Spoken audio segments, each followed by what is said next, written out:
Uganda to join the rest of the world to commemorate the International Meteorology Day. We have the story in a bulletin today. Thank you so much for joining us. My name is Nahabe Kajura, and in the headlines, 8,666 Ugandans left the country in March in search for jobs. Thousands march in support of Palestinians in Tunisia.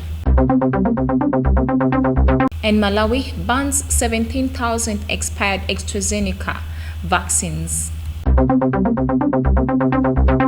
Once again, thank you so much for joining us. Now, let's have the news in detail. Now, Kampala District Woman Member of Parliament, Rebecca Kadaga, who has been the Speaker of the dissolved 10th Parliament, yesterday said it is undemocratic for members of the National Resistance Movement top organ to predetermine the party's flag bearer for speakership. Let's have the report. Ms. Kadaga was responding to journalists' questions at the party's electoral commission at Plot 10, Chadondo Road, an upscale neighborhood of Kampala, after expressing her interest in the party to retain the speakership job in the 11th Parliament. The journalists had asked Ms. Kadaga to explain why she subjected herself to a party organ, the NRM Central Executive Committee, she had previously pigeonholed as undemocratic. In response, Ms. Kadaga yesterday repeated the attacks on SEC and threw a dagger, questioning why President Museveni goes back to the party after every 5 years and asks them what they can do, and wondered why the party now wants to ring-fence the position of the Speaker. Ms. Kadaga is facing challenge from, among others, Omoro Member of Parliament-elect and NRM Vice Chairperson for Northern Uganda, Jacob Olanya, who has been Deputy Speaker in the 10th Parliament and is reported to have been endorsed by SEC in 2016 for Speaker in the 11th Parliament. In March, when the issue of Speaker first emerged on the floor of Parliament, Ms. Kadaga clashed with former Chiboga District Woman Member of Parliament Ruth Nankabira over the 2016 SEC resolution. Well, thank you so much, our report. So now moving on the 22nd of May 2021, Uganda will commemorate the Day of Meteorology under a theme, Measurements for Health, which will be spearheaded by the Uganda Bureau of Standards. Let's have the report. Addressing the press today at the Uganda Media Center, the Deputy Executive Director in charge of compliance, Mr. John Paul Musimami, said this celebration will include examination and verifying electricity meters for a stable and healthy consumption of electricity. Mr. Musimami further added that as the Uganda National Bureau of Standards, they will carry out strict inspection on life support and other health machines in various hospitals in the country to ensure better health service provision for a safe living. Having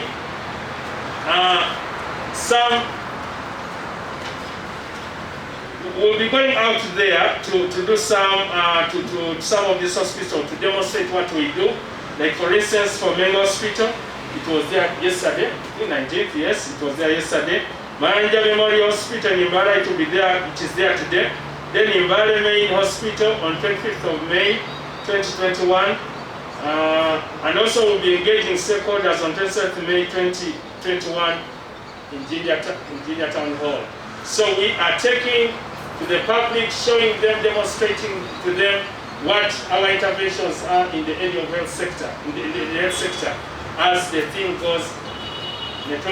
Uganda National Bureau of Standards suggested the day be commemorated in line with health because Uganda is currently being faced with a variety of health obstructions. Also, recent Uganda National Bureau of Standards is looking at electricity meters, ensuring that the meters are fair in terms of measurements, they're accurate in other words, and so that also is where we apply meteorology. Of course, there are also outcries about water meters, and is one of the areas in which Uganda National Bureau of Standards will be going. Like COVID-19 that need urgent response. TV Africa News, Kachanchu Mtavazi reporting. Well, thank you so much, our report. Now moving on, at least 8,666 Ugandans left the country in search for jobs, according to a report by the Ministry of Finance. The Finance Minister reported titled Emerging Microeconomic Trends and Patterns for Policy Attention in 2020-2021 financial year. Noted there was a sharp increase in migrant workers driving the numbers northwards. Let's have the report. The report, which highlights a number of other economic fundamentals, noted that the number of migrant employees who had left the country during March had grown by 3,410, rising to 8,666, up from 5,256 in February, which indicated a 39% surge, and 2,334 in January. While the exact figure of Uganda migrant workers is hard to establish due to lack of data and illegal exits, a 2009 joint report by Uganda Hotels, Food, Tourism, Supermarkets and Allied Workers Union and the Global Alliance Against Traffic in Women noted that the number of Ugandan migrant workers, especially in the Middle East, has been growing exponentially at an average of 15% per annum. The report noted that between 2016 and 2018, the Ministry of Gender, Labour and Social Development had indicated that the number of Ugandan migrant workers in the Middle East alone had grown to 31,859, but has since risen to more than 100,000, with at least 21,716 of these stationed in Saudi Arabia and Jordan alone. Others are spread throughout the region, with majority employed as casual laborers. The United Nations estimates that more than 620,000 Ugandans live outside the country and are employed within East Africa, Europe, Asia, America, and Middle East, among others. Thank you so much, our reporter Najuma. Now let's go for a quick break. We shall come back with more news.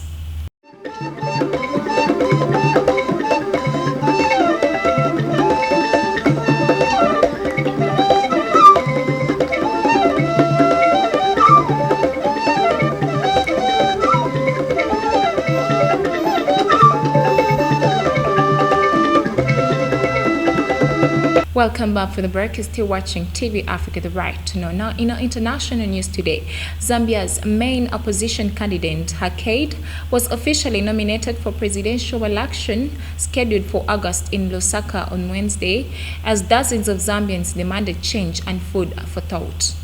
Let's have the report.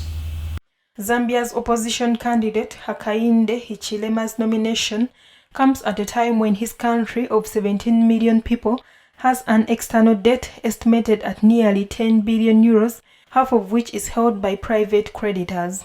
This debt issue and the economic difficulties plaguing the country are expected to dominate the election, in which HH, as he is nicknamed by his supporters, at the head of the United Party for National Development, is expected to face the incumbent president Edgar Lungu. Hakainde Hichilema had narrowly lost in 2016 and spent 4 months in prison for treason after contesting the result. Zambia, which has enjoyed relative stability since its first multi-party election in 1991, will vote in presidential and parliamentary elections on 12 August 2021. Thank you so much, our reporter. Now moving on, Angola's President Lourenço has welcomed a call by Tuesday's Paris summit to lift patent protections on COVID-19 vaccines for developing countries, produce life-saving jobs. Let's have the report. Angola's President João Lourenço, through the Finance Minister Vera Davis de Sousa, said that summit's motto was set for reflection around giving up intellectual patents of vaccines so that technology and knowledge can be relocated to some regions of Africa so that local production can better meet demand. In April, the AU announced the launch of a partnership to manufacture vaccines at 5 research centers to be built on the continent within the next 15 years. The 5 centers will be located in the north, south, east, west, and center of Africa over the next 10 to 15 years, according to John Nkengasong, director of the Africa Centers for Disease Control and Prevention, an AU agency. Currently, only 1% of all vaccines used in Africa are made on the continent. The AU aims to increase the share to 60% in 20 years. Well, thank you so much, our reporter. Now moving on, in Israel, protesters on Wednesday gathered in Tunisia's capital, Tunis, to show support for Palestinians as conflict between Israel and Hamas militants in Gaza continues into the second week. The latest rally is one of the many to have taken place in support of the Palestinian people, of which at least 227 have been killed, including 64 children and 38 women, with 1,620 people wounded, according to the Gaza Health Ministry. Hamas and Islamic Jihad say at least 20 of their fighters have been killed, while Israel says the number is at least 130. Some 58,000 Palestinians have fled their homes. During a speech on Wednesday, General Secretary of Tunisian General Labour Union Nourdine Tabbi called for a boycott of American goods and goods from European countries which support Israel. Well, thank you so much, our reporter. Now moving on, the trial of former rebel leader and former Ivorian Prime Minister Guillaume Soro, who has been living in exile abroad for 2 years, in about 20 of his supporters, opened on Wednesday in Abidjan in his absence. We have more. The first half-day hearing was a procedure battle between the prosecution and the defense, with the latter denouncing gross breaches of procedure and obtaining a one-week postponement to have access to documents in the case file that it said it did not have. According to the prosecution, the former president of the National Assembly, together with his supporters, conspired and created a civil and military insurgency to overthrow the government in December 2019, 10 months before the presidential election. Guillermo Soro, 49, is accused of conspiracy, attempt to undermine the authority of the state, as well as dissemination and publication of false news undermining authority and their functions. The trial is due to resume on 26th May. Now you're still watching TV Africa, the right to know. Now let's go for a quick break. We shall come back with the business news.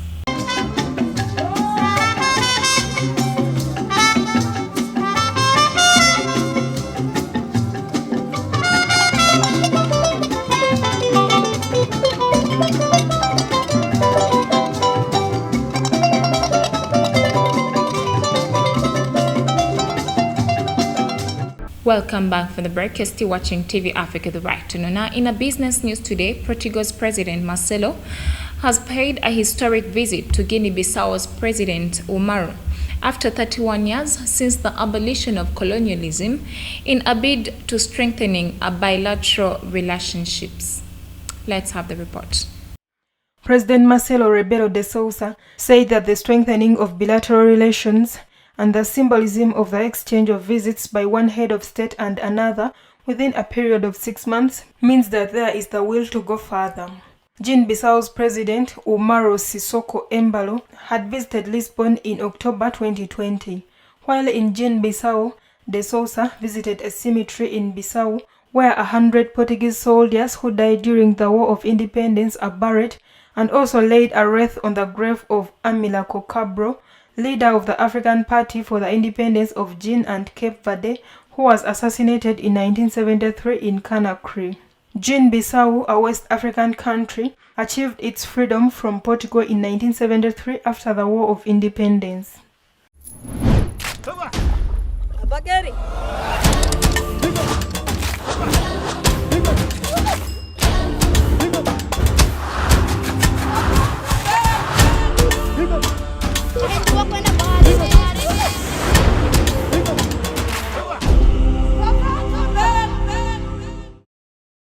Away from business, in Africa Today Health, Malawi on Wednesday destroyed nearly 17,000 doses of the AstraZeneca vaccine that had expired in mid-April, with the health minister blaming propaganda for many Malawians' reluctancy to receive the jab. Let's have the report. Health Minister of Malawi, Kumbize Kadodo, said at the Kamuzu Central Hospital in the capital Lilongwe that the batch which had expired has been withdrawn from their system and has been destroyed. Kandodo said the African Union batch had 2 weeks of shelf life, and unfortunately in those 2 weeks they were not able to absorb everything, mostly due to the propaganda against the AstraZeneca vaccine. The Southern African country has so far received 3 batches of the AstraZeneca vaccine, 300,000 doses under the COVAX vaccine sharing facility, 50,000 from India and 102,000 from the African Union. Since Malawi launched its vaccination drive in March, it has inoculated 300,000 people of its target to reach 11 million or 60% of the population by the end of the year.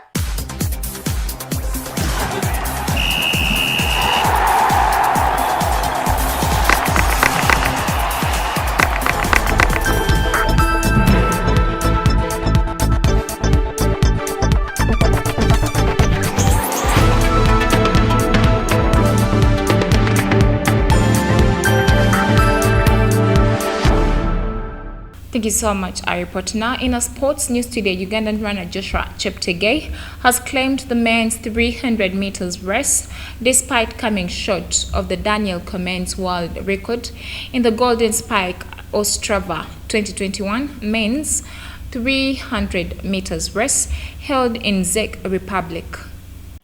The 24-year-old Cheptegei ran for 7 minutes, 33 seconds and 24 microseconds to cross the tape in first place, followed by the United States' Paul Chelimo, 7 minutes, 41 seconds and 69 microseconds in second place at the Metiski Stadium. The 10,000-meter world record holder was guided by pacing lights throughout the race, initially alongside pace setters Richard Domo of Netherlands and Australian Stuart McSweyn. Douma and Stewart dropped off before the final 2 laps as Cheptegei tried to cover for the gaps between him and the lights. The Kapchora best star eventually crossed the finish line, setting a personal best, also an improvement from his previous records, 7 minutes, 33 seconds and 26 microseconds. Now, before we end the bulletin, let's have a recap of our top stories. 8,666 Ugandans left the country in March in search for jobs. Thousands march in support of Palestinians in Tunisia. And Malawi bans 17,000 expired AstraZeneca vaccines. Now, that was the news on TV Africa. Thank you so much for watching with us. From where we started from, don't forget to subscribe to our YouTube channel. We shall keep updating you. It is TV Africa, the right to know.